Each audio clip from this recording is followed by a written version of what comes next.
Class 9 की new English की जो बुक है उसके अंदर यूनिट 4.3 के अंदर लैंग्वेज प्रैक्टिस के लिए आपको जो है वो प्रीफिक्सेस दिए गए हैं। तो आज इसको समझने की कोशिश करेंगे। ये इंग्लिश का बहुत इंपॉर्टेंट लेसन है। तो प्री का मतलब क्या होता है? ये जो प्री है इसका मतलब होता है पहले। ठीक है, तो हमारे पास कोई अगर बेस वर्ड है उसके आगे हम कुछ ग्रुप ऑफ लेटर्स लगाते हैं, ग्रुप ऑफ अल्फ़ाबेट्स ऐड करते हैं, तो उसकी मीनिंग अल्टर हो जाती है यानी तब्दील हो जाती है। जैसे ट्राई हमारे पास जो है बेस वर्ड था, लेकिन उसके अंदर हमने री ये प्रीफिक्स लगाया तो ये हो गया री ट्राई। इसी तरीके से हमारे पास बेस वर्ड था स्पेल, उसके अंदर हमने जो है प्रीफिक्सिस मिस लगाया तो ये हो गया मिस स्पेल। ठीक है, ये हो गया मिस स्पेल। अब इसी तरीके से हमारे पास बेस वर्ड जो था ये था ग्रुप, इसके अंदर हमने री जो है वो एक प्रीफिक्स है क्योंकि ये बेस वर्ड से पहले लग रहा है तो ये बन गया री ग्रुप।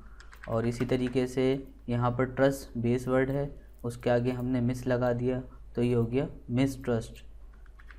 अब यहाँ पर लिखा हुआ है we can also use a prefix to form the opposite of a word, यानी कि जो हम प्रीफिक्स लगाते हैं जो बेस वर्ड से पहले लगाते हैं कुछ वर्ड्स या अल्फ़ाबेट्स, तो वो जो है अपोजिट बना देते हैं वर्ड्स की। कैसे? जैसे ज्वाइन का मतलब है शामिल होना या जुड़ना।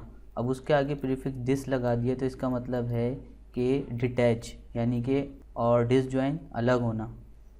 अब जैसे यहाँ पर अगर बेस वर्ड देखा जाए तो यहाँ पर है टाइडी यानी कि साफ़ सुथरा, लेकिन उसके आगे जब प्रीफिक्स अन लगाया तो वो हो गया अनटाइडी, तो ये टाइडी की अपोजिट बन गई यानी कि गंदा या मैला।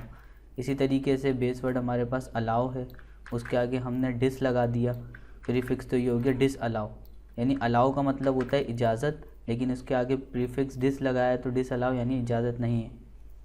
इसी तरीके से वर्ड है क्लियर, उसके आगे हमने प्रीफिक्स अन लगाया तो ये हो गया अनक्लियर। ठीक है, यानी साफ़ नहीं है, वाज़ेह नहीं है।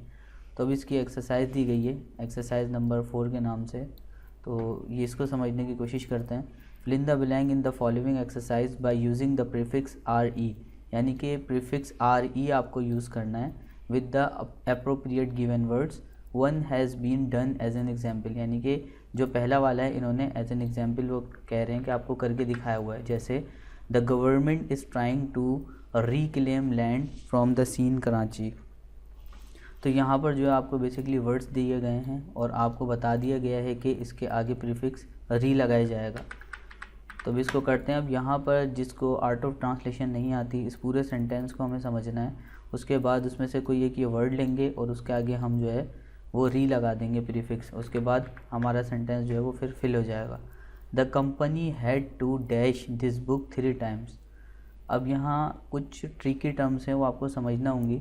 ठीक है, अब कंपनी जो है, कंपनी की बात की जा रही है और बुक 3 टाइम्स, तो ये प्रिंट की बात हो रही है। इसके आगे हम री लगाएंगे, यहाँ पर आ जाएगा रीप्रिंट।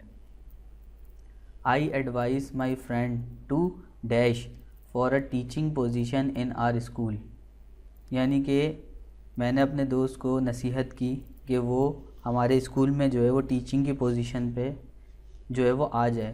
पहले उसने अप्लाई किया होगा या कहीं और दूसरी जगहों पे अप्लाई किया होगा, उसकी जॉब नहीं लगी होगी, तो हम यहाँ पर अप्लाई लेंगे और उसके आगे री लगा देंगे तो हो जाएगा री अप्लाई।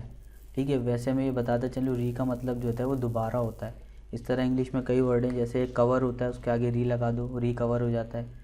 अब जैसे कंप्यूटर वाले जो हैं उनके अंदर होता है इंस्टॉल, विंडोज़ या कोई भी सॉफ्टवेयर इंस्टॉल करते हैं तो उसको इंस्टॉल कहते हैं, लेकिन अगर उसके आगे प्रीफिक्स री लगा दे तो री इंस्टॉल यानी दोबारा। अगर उसको अनइंस्टॉल किया है, अनइंस्टॉल भी जो है प्रीफिक्स लगा हुआ है इसके आगे UN। तो आगे चलते हैं। My father likes to dash his childhood stories to his grandchildren. मेरे जो अब्बू हैं उन्हें पसंद है अपने बचपन की जो है वो कहानियाँ बताना छोटे बच्चों को, जो उनके बच्चे हैं, बच्चों के जो बच्चे हैं ग्रैंड चिल्ड्रन, तो उनको बताना अच्छी लगती है। तो यहाँ पर आएगा रीटेल, जो बचपन में उन्होंने सुनी होंगी या जो हरकतें उन्होंने की हैं वो उसको दोबारा से बता रहे हैं क्योंकि एक मरतबा वो काम हो चुका है, तो हम यहाँ पर री लगाएंगे तो यहाँ आ जाएगा रीटेल। नंबर 5 पे Saira and Khalida decided to dash furniture in their room. Saira और खालिदा ने फ़ैसला किया कि फ़र्नीचर को रूम में डैश करेंगे, क्या करेंगे? रीअरेंज। जैसे हमारे कमरे में फ़र्नीचर जो है सेट होता है, अब हमें क्या करना होता है, कभी कभी हम उसको रीअरेंज कर देते हैं, टेबल कहीं और रख देते हैं, चेयर्स कहीं और रख देते हैं, अलमीरा कहीं और रख देते हैं, तो उसको कहते हैं रीअरेंज। लास्ट है the teacher told the class to dash the exercise. जो टीचर हैं उन्होंने क्लास के बच्चों को बताया कि एक्सरसाइज को डैश करना है, क्या करना है, रीडू। मैंने आपको पहले ही बताया था री का मतलब दोबारा, डू का मतलब करना, तो ये हो गया रीडू, यानी कि टीचर ने बच्चों को बताया कि एक्सरसाइज दोबारा करनी है। नेक्स्ट हमारे पास जो है यूनिट 4.3 है लैंग्वेज प्रैक्टिस। इसके अंदर भी ये प्रीफिक्स हमें लगाना है जो कि यूज़ करना है मिस।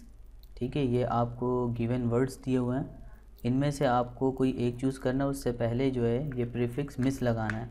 पर ये अकॉर्डिंग टू सिचुएशन आपको सेंस करना है कि कहाँ जो है ये कौन सा वर्ड आएगा। When children dash they are often punish by their parents. जब बच्चे जो है, मैंने यहाँ पर आंसर लिखा हुआ है, बच्चे जो हैं जब मिसबिहेव करते हैं, बिहेव के आगे हम मिस लगा देंगे, जब बच्चे मिसबिहेव करते हैं तो पेरेंट्स जो है उनको पनिश देते हैं, या अक्सर पेरेंट्स के ज़रिए उन्हें पनिश दी जाती है। सेकंड है my brothers always dash there mobile phones. मेरे जो भाई हैं तो वो हमेशा जो हैं मिसप्लेस, अपना मोबाइल जो है वो जगह पर नहीं रखते, कभी इधर रख देते हैं कभी उधर रख देते हैं, तो मिसप्लेस यहाँ पे आंसर आएगा। There is a dash between their income and expenditure. Income कहते हैं आमदनी को यानी आमदनी, और एक्सपेंडिचर खर्चों को कहते हैं। तो उसके खर्चों में क्या है, उसके खर्चों में मिसमैच है, यानी जितनी इनकम है उतना एक्सपेंडिचर नहीं है, वो ज़्यादा या कम है, तो ये मिसमैच कहलाएगा। और नंबर 4 पे many people dash there leaders message. कई लोग जो होते हैं वो अपने लीडर का मैसेज क्या नहीं कर पाते, अंडरस्टैंड नहीं कर पाते, तो उसको कहेंगे मिसअंडरस्टैंड। उसके बाद लास्ट है it is not right to dash servant. ये सही नहीं है कि हम अपने नौकर या फिर ग़ुलामों के साथ क्या करें, मिसट्रीट करें, मिसट्रीट आएगा, तो ये सही नहीं है। तो ये पूरी कंप्लीट हो गई।